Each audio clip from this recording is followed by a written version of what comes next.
I was being driven down the highway the other day, so I had the opportunity to audit the landscape. Wide open cornfields. But when you look closely at the fence line, you see the pattern. One field was for sale. The second one, for sale.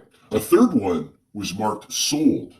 We hear endlessly about the massive transfer of wealth coming down the pipeline as the demographic python moves along. But nobody is looking at the fundamental mindset shift driving it. The old school farmer looked at that soil for 50 years. When he looked at those rows, he saw hard production, food, equity, and a legacy. He saw the land and he saw an income generating asset. The grandkids or great grandkids, they look at that exact same acreage and they don't see an asset. They see a liability. They see an operational grind in a country that increasingly penalizes the physical producer. But look at the math. To grow that crop, you need fertilizer and tractors and fuel for your tractors. But policy layers punitive carbon pricing onto essential agricultural inputs, driving the baseline cost of production higher every season. You spend your days navigating regulatory friction designed by the people who've never set foot on a tractor, all to sell sweet corn at the end of the driveway for $1 a cob.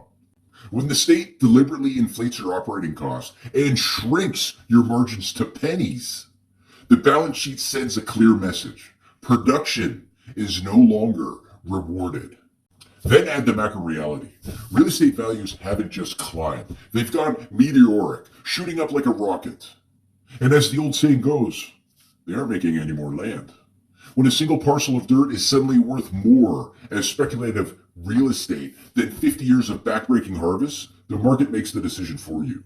It's not about pointing fingers. It's simple economics.